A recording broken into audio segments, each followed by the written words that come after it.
Hi everyone. Hello.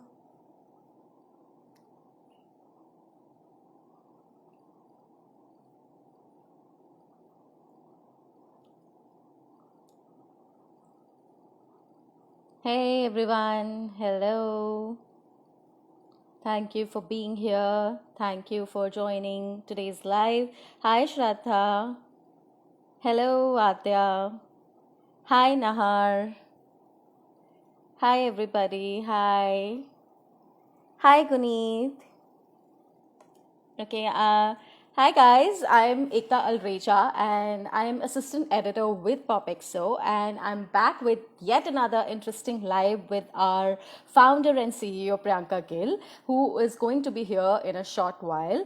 So guys, today we have a very interesting topic. If you're in finance, if you're in sales, or even if you are in marketing, I'm sure you're aware of these three letters MBA. Yes, you are. So maybe you are currently exploring the possibility of going to a B school, weighing your pros and cons of whether or not an MBA will help your career, or maybe you are even assessing the financial aspects of it all. It is sure a daunting task and it is a very big decision to make. But if you're feeling lost, don't worry. Today's live is going to help you a great deal. I am going to talk to our founder and CEO, Priyanka Gill, and we will be discussing all you ever wanted to know about MBA. So whether you are, getting ready to hit submit on those applications or still deciding whether or not MBA is the right choice, or you're anywhere in between, we are going to help you. PG is going to help you. She is going to answer all your queries. She's going to clear all your doubts. So ask as many questions as you want. She'll be here, and she herself is doing an MBA from Columbia and London Business School. So I'm sure she is going to answer all your questions. So I'm going to just add her. Okay, she in a few seconds.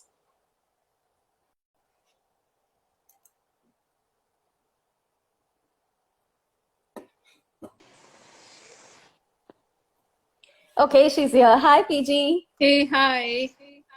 How are you, PG? I'm good. Can you see me? I'm good too. So I was just, talking to our viewers to that we have a very interesting topic today. And oh my God, she's gone.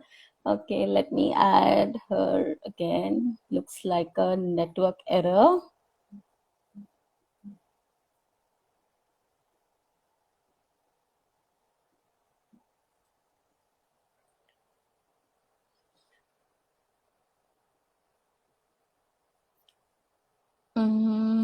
Okay, let's wait for a bit.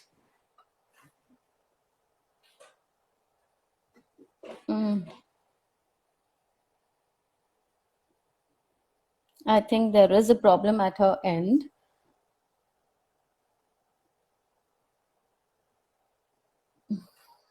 I'm trying to add her, but seems like there's a problem.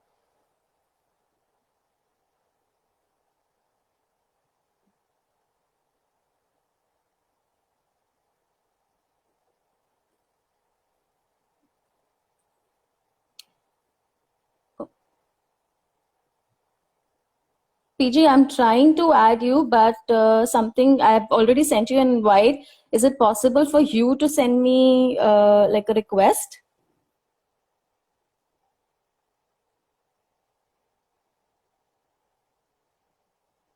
Okay, I'm sending you the invite again.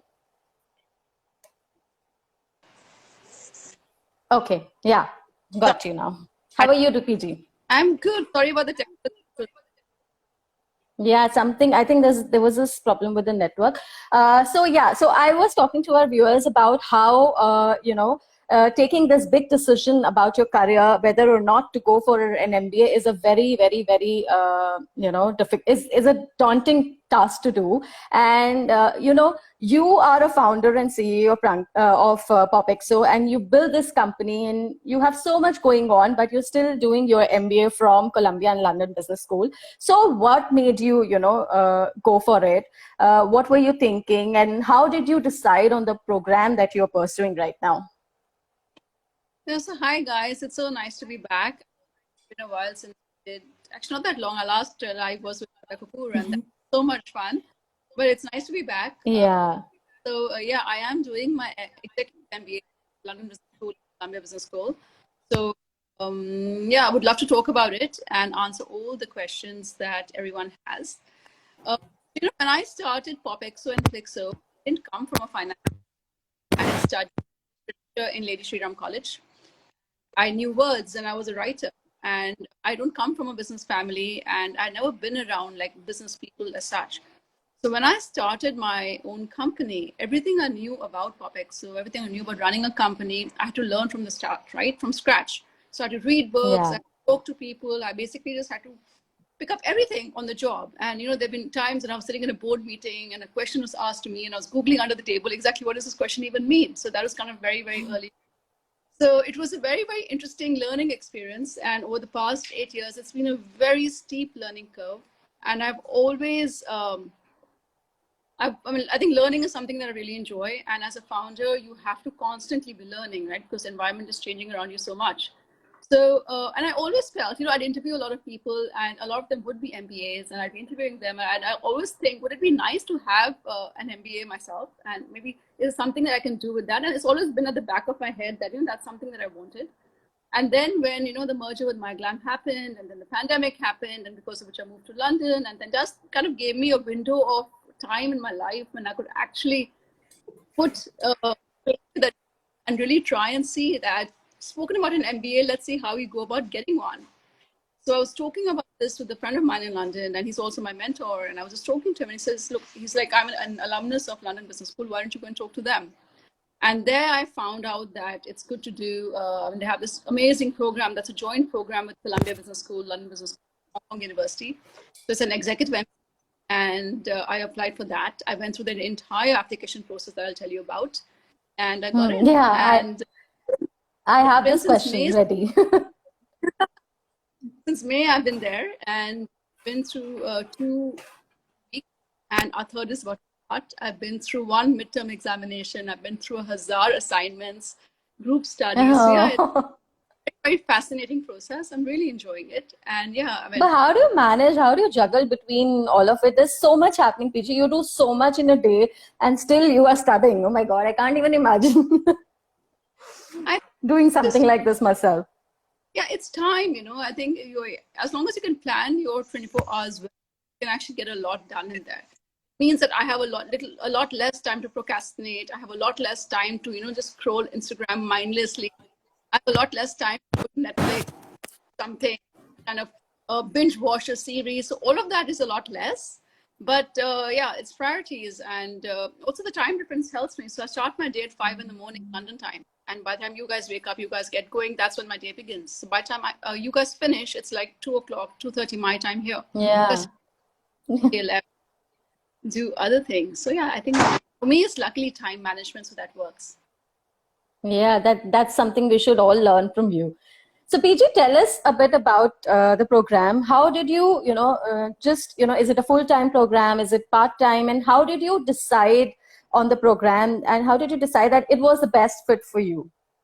There are different types of MBAs that you can do, right? At different stages of your Yeah. career, different times in your life, there are different things that you can actually do. So if you are, so let's just maybe take a step back and talk about why should we do an MBA, right? Maybe that might be kind of a better Okay. part of it, and then we can kind of go into why I chose this particular program. So an MBA, as know, it's a master's in business administration. It's basically training on how to run a business, right? It's kind of it's When it's hands-on experience in certain times, it's book learning, it's kind of learning with kind of some of the best minds in the world, depending on the place that you go to. It's really going into the theory of business, looking at it from a point of view of economics, from a point of view of accountancy, from a point of view of leadership, statistics, right? There are all these kind of different ways that you look at running a business and really kind of understanding the nuances of what actually makes it run. Accounts, for example, right? I've never actually, I mean, all these 8 years, I've never prepared a financial statement myself. I reviewed many financial statements. I had to sign off on them. But I didn't really know this MBA what goes into the preparation of a financial statement. And that's been a fascinating kind of learning experience. So similarly, you get into kind of how kind of things are done and built in a business, and it gives you a great background. So now tomorrow when I go and talk to my accounts team, I have a lot more informed questions to ask. I actually understand, what things mean a lot better.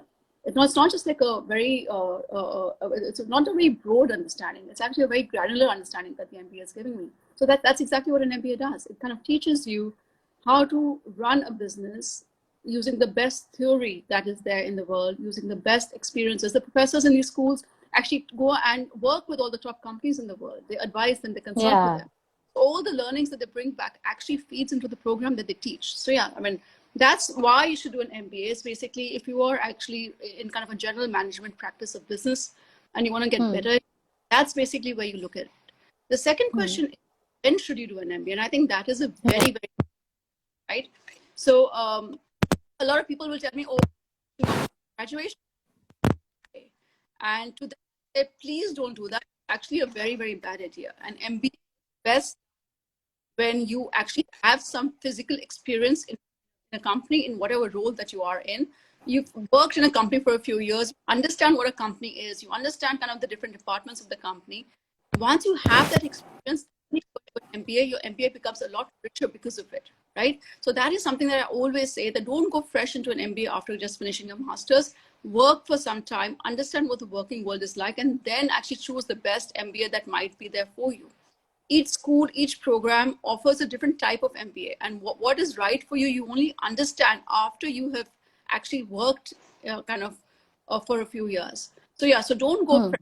And then after, say you have 4 or 5 years of experience and doing an MBA, then I mean you have the option of a full-time MBA, which is what I'm not doing, but that's what most people would do, right? When you say 29 years old, you've kind of been working for 4 or 5 years, you want to go into an MBA, right? Then you go into a full-time MBA, which basically means you quit your job, and then you are actually a student for the duration of the program, which could be 1 year to 1.5 years. And that's kind of that's the traditional MBA that most people do. And then if there's someone who's been working for much longer than that, and I don't have I don't want to give up my job. I really love what I do. I'm still kind of full-time with Popexo, Plexo, and MyGlam, and I'm, as you all know, I'm working full-time in the company right now. So I don't want to give that up. I love what I do, but I still want that education. So for that, you have the executive MBA, which is basically for people who have a little bit more experience than for a regular MBA. And it's a part-time program that you do while job. And having a job is one of the prerequisites of the program. They want you to be in your jobs, because then you can go back and apply all the learnings that you kind of get back into your job. Now, these exec programs run in different formats. Some of them weekend programs, some of them would be kind of what I'm doing is, it's a 1 week a month program where I'm actually in school for 1 week a month, where I'm actually taking classes for 7 days, depending on which place I am. In New York, it's from 8 to 3:30 every day, right? So for 7 days you're in class, and then you come back, you have assignments and stuff to kind of catch up on. So one week a month I'm in school, and then the other 3 weeks a month I'm actually prepping for school, or I'm doing assignments, or I'm doing examinations and things like that. So really depending on the program that you do, then Columbia would have the same format in which they do it for every Saturday, right? You just go into school every Saturday, and it works well when you're working in a job. So you just kind of don't work Saturdays, and then you basically go into school every Saturday. And they have a Saturday, Sunday program. So different combinations there. That's an executive. Yeah. That's what I'm doing right now. So, Peter, what is the application process like? Can you break it down for us from beginning till the end, till you get into the school? I think the application process actually starts from even before you start thinking of applying, right? And all these kind of videos that we're doing on personal branding and talking about your personal brand, working on your LinkedIn, all of those are very important steps on actually getting ready to apply for school. Because the moment you even you reach out to a school and say, hey, I'm thinking of applying, the first thing they'll say is, A, send us your resume, and B, send us your LinkedIn profile. Now, if those two optimize, then they don't get your first impression is not great. And it's actually what happened to me. So when I first go Oh, in business school, I was looking at some other program of theirs, and I sent them my LinkedIn. My LinkedIn was really basic at that time. So they looked at my LinkedIn and they couldn't understand the gap between what I was saying about what I do versus what my LinkedIn profile was saying about it. Right. And then, I mean, there was just a kind of a mismatch, and they took the time to understand that. They took the time to understand that my LinkedIn wasn't developed enough, etc. And I mean, it was fine afterwards, but you can completely avoid that by first working on your profile, making sure that it reflects who you are as a person, your accomplishments. And then you basically shortlist the schools that you want, and you start calling them up, you start speaking to the admissions team, you start working with them, say, hey, I want to apply, what do I need to do next?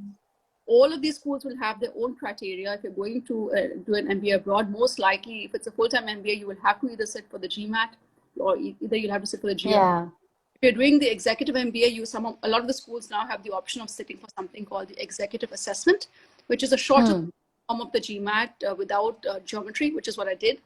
But all of these exams require prep, depending on what's your background. Of course, I'm sure. Like, say you come from a very strong quants background, maybe you'll find parts of the GMAT really easy and you'll just basically fly through that. If you're someone like me who did maths like decades ago and doesn't remember the first part of an equation and how you balance things and all of that, then you really need to kind of go back to school and really prep the whole thing out. There are lots of great resources available on the internet. In India, there's some great tutors out there. I worked with this gentleman called Aditya, and he was my tutor almost for 5 months. He put me through my paces in maths, and he kind of got me down as to how you do quants and all of that.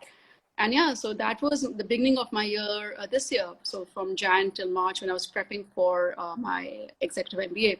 And alongside you doing all that, you have to also understand the essays that you have to write. That's very important, right? Your resume has to be complete.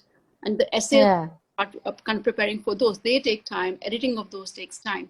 You run through this it's almost like a 6-month cycle from when you start to when you start prepping to you give your executive assessment or you give your GMAT and you get through, you get a good score that you want, luckily or not. Otherwise you go back and you do it again, right? And then Oh you're my God. preparing for your essays and you're preparing for your interviews, all of that at the same time. And then you really have to understand what the different deadlines are for applying, make sure that you hit the deadline that you want. And then you wait for the interview, and then once the interview gets over, then of course, either you have to do a case presentation if you're doing a full-time MBA, and then you finally kind of get the offer letter, which is what I got on the 1st of April this year. So it is a long Okay. follow, and it is it's a very systematic process, right? And you really kind of allow yourself time for that and really kind of understand all of that before you really kind of dive into the actual application. Yeah. So, PG, my next question is about the interviews that you have to give. So, business schools, I'm sure, they want to know why you're doing an MBA, and it's a competitive pool. There are so many people. So, how do you stand out in your, interviews? How do you pitch yourself there? So, you really need to have your story down pat, which basically by which I mean is that who you are, why you're doing it, what have you done in your career, how can that help kind of your business school cohort. So remember, the job of the business school admissions committee is to put together a very complementary group of people who obviously have the base level of knowledge that they want, but also have complementary skill sets. They want diversity in the MBA classes. They want more women, for example. I mean, if you're a female, it's almost easier because most MBA schools are like less than 50% women for sure. Our program is 33% female, right? So you have to really kind of craft your story well and make sure that it is consistent throughout your LinkedIn, your resume, your essays. All of them actually have to tell the same story that you have. So that takes time and actually getting that down right, picking out the important parts of what you do, and then making sure that it is relevant to kind of an MBA profile as well. For example, like in my 20s, I did a lot of charity work where I was kind of creating this big kind of, I was the co-chair of these galas where we put on these productions to raise money for charity. Then I had to kind of work with my advisors and say, how can this be relevant to an MBA experience? But then when you think about it, it takes a lot of organization to do that. It takes a lot of communication to do that. And it teaches you essential fundraising skills. And as an entrepreneur, that's your responsibility. Basically taking the experience that you've had throughout your life and finding a way to present it in a way that it becomes relevant to someone looking at your profile at an MBA admissions kind of a committee. So that is actually the art to applying for an MBA. Like, say you are a writer, Ekta, you are an editor, right? There's certain things that you do that are very relevant. You are a strong communicator. You actually work with a lot of data right now, right? You understand how kind of things basically grow, right? So all things are what you probably, if you had to apply for an MBA, that is what you'd basically polish up. You manage a large team of people, right? You manage to take out a complex, you run a very complex system in which you take out like thousands of articles and content pieces kind of in a month, right? So all of those is basically what you pick up to tell the admissions committee, this is what I do. And it's not just writing an article, there's this whole art and science behind it. There's a whole process behind it that I run. So being able to twist what you do and not twist, and also almost kind of present it in a way that they want, that is what you need to. And the interview is exactly like that. Like in the interview, that's a culmination of everything. So they really want to see consistency in the interview with what you did. And yeah, and they want to see your enthusiasm for the program, and they want to kind of understand that you're committed to this. You understand how difficult it's. You have the time available for it. You have the resources available for it, and you really want to do it. So that is basically kind of the last thing that you have to, the last hurdle that you have. But it kind of comes with a lot of prep that is there in the beginning. So BJ, I have to tell you that I've been really, I'm really inspired looking at your posts and all. I in fact checked out the website, also a few courses myself. But honestly, I was like really tired looking at the details that they had. So it, even what you're saying, it sounds like a really time-consuming process. It is an investment of your time. So how does one, how should you prepare yourself for the journey ahead? Because if so much goes into the preparation, I'm sure, then a lot more goes into while you are doing the course. So how should you? Look, everyone should not do an MBA, right? So you need really. Yeah. Understand how will an MBA help me in my career? Imagine that you've been working in a startup for 5-7 years, right? And you've been kind of doing really well in a startup for 5-7 years. Startups today pay really well, right? So your salary is basically at a point that would actually surpass what most fresh MBA grads out of grad schools in India probably get paid. Right. So at that point, there's no benefit to you actually getting just an MBA kind of a degree after your name, because you already kind of the salary benefit that you would have gotten because of the MBA, you already have that right now. Right. So it's really important to kind of understand your motivation for doing the MBA. It might be for the salary benefit. It might be for the knowledge. It might be for X, Y, Z. Once you're really clear on that, right, and then you understand this is why I want to do the MBA. This is how it helped me in my future career. Right. For me, if I wanted to kind of say we have an amazing IPO, God willing, with MyGlam and Popexo, and kind of I'm looking like 5, 6, 7, 8, 9, 10 years down the line, and there's something else that I want to do. All these contacts that I make at my kind of my MBA experience, all the knowledge that I have, all the professors that I've met, they can only help me become a better executive, right? So which is the reason why, and also for me, it's kind of intellectual exercise that I'm really enjoying right now. So once you are sure that of your reasons as to why you want to do it, then you pick the right. A full-time program, is it a part-time program? There are even some great online programs you have out there, right? Once you have all of that, then you actually make time for it because you really want to do it. You understand why you want to do it.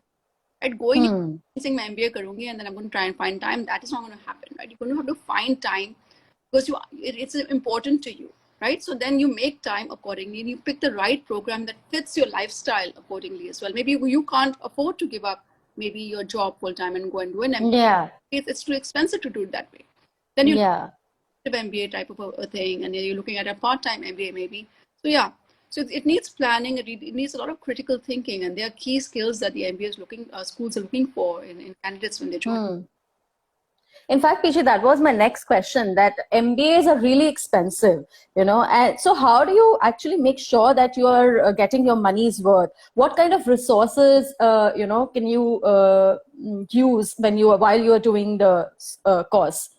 So look, MBAs are expensive, but all the good schools have great kind of bursaries and scholarship programs out there as well, right? There are a lot of support because even schools understand that this is a very expensive thing for most people to actually do.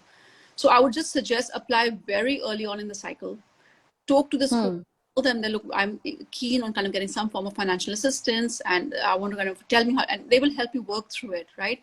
Make sure you do really well in kind of focus in the exams and make sure that your prep is really strong and put yourself forward as a strong candidate. if you do a good job at that, you will actually be able to find a school that's willing to give you some financial assistance that can help you do the program, right? For example, like Manan, as you all know, kind of who is now our chief strategy officer, he was thinking of doing an MBA. Yeah. There was a school that actually offered him 100% scholarship, right? Wow. Like certain schools available that would actually do that. Of course, thankfully he's not doing it. He's going to be with us for a while. He's kind of postponed it. I'm so happy about that. But so those opportunities are also there. So as long as you apply early on in the cycle, and as long as your application is strong, you will find help to do your MBA, right? And if you, of course, if you have that, then there are different forms of loans that you can take that understand that once you get your MBA, you're going to earn a lot more money. And then, of course, you will be paying off those loans after a while. But if you plan it well, it's all doable. Right. So I believe that all that it requires is a lot, your research has to be really strong because, even the application process sounds pretty hectic. So, so I think your research has to be really strong and you should be really clear on why you want to do it. That's what you have been, emphasizing on. And, a lot of people just getting into a business school application process, they just don't think about it too much. So and there is a notion that MBA get the highest salaries on the jobs market. So is it true? I'm sure it's true, but which MBA leads to higher salaries? To be honest, it's actually what kind of programs? So this is actually kind of it's almost like it's like a myth. It's not a myth, but it's something that's not 100% true, right? If I am interviewing two people, I will look at the profile, right? If they are exactly the same, imagine that they're like for like in every other. One has an MBA, one doesn't have an MBA.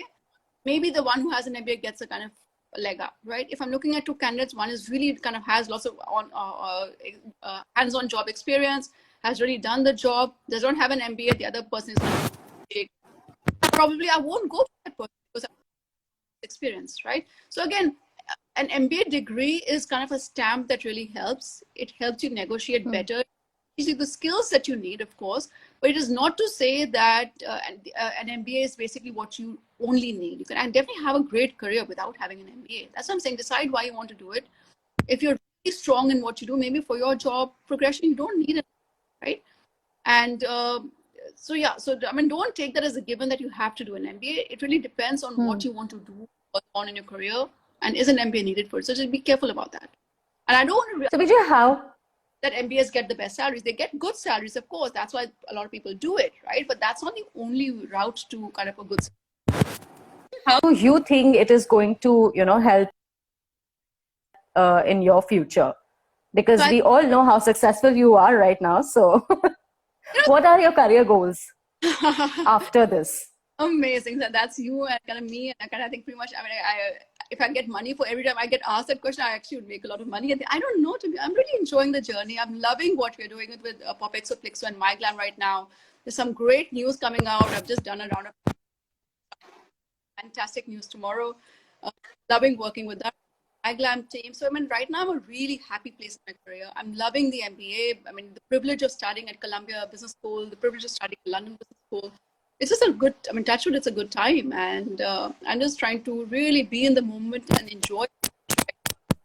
And I have faith in the universe that things will write out and all of this will be worth it. So right now, I mean, to be honest, unlikely for me, it's actually very unlike me for not to have this kind of grand plan already laid out. Right now, I don't. So I just want to see what opportunities at some point in the future come my way once we kind of have a very, very happy conclusion to our Pixel journey, which I don't know however long it takes. I'm enjoying it, and after that, let's see. So yeah, I mean, unfortunately, I don't have an answer for you for that one, but I'm really for once in my life really enjoying being in the present moment, so which is quite nice. Yeah, that's great.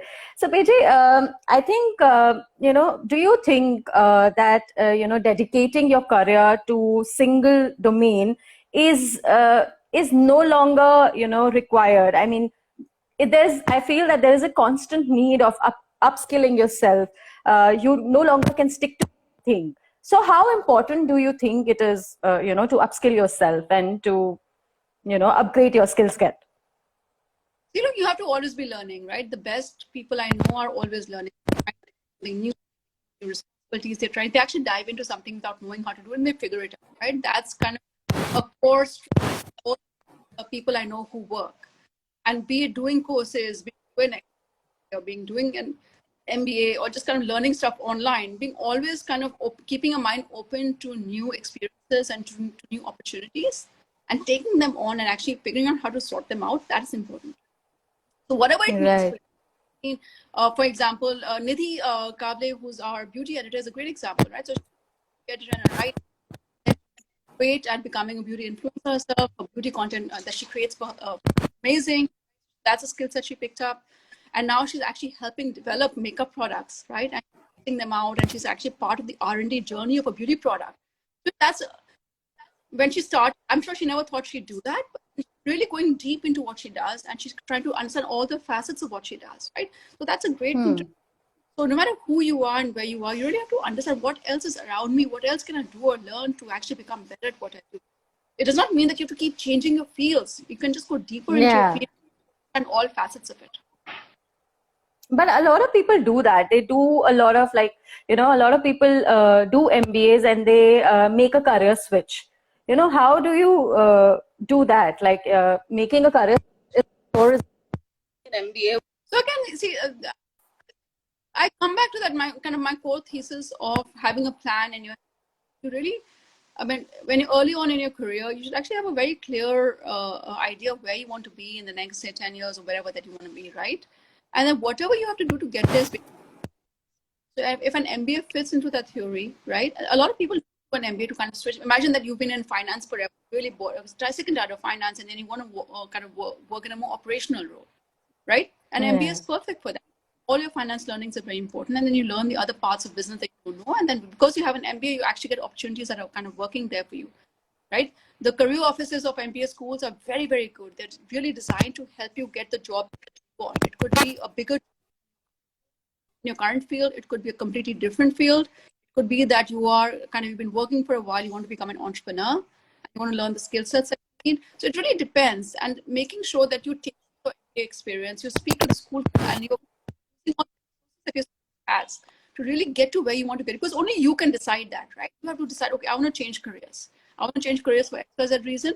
I will do an MBA. I will then learn this in the MBA because you have your electives, and that's going to help me kind of change my career. So kind of having a very clear, crystal clear view of your career is important, right? And an MBA or school education is only a tool to help you get there, and it's up to you to be able to use that tool really, really well. Simply by doing an MBA is not going to do anything for you. Like, you can get into an MBA school, you can finish up your MBA degree, and you can get there. But I don't think that gets you much. It's what you put into it, the effort that you put into it, that actually will kind of get you the good result. Right.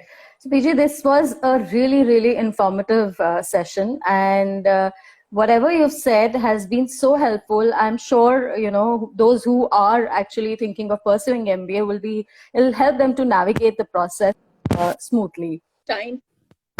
And I look forward to next.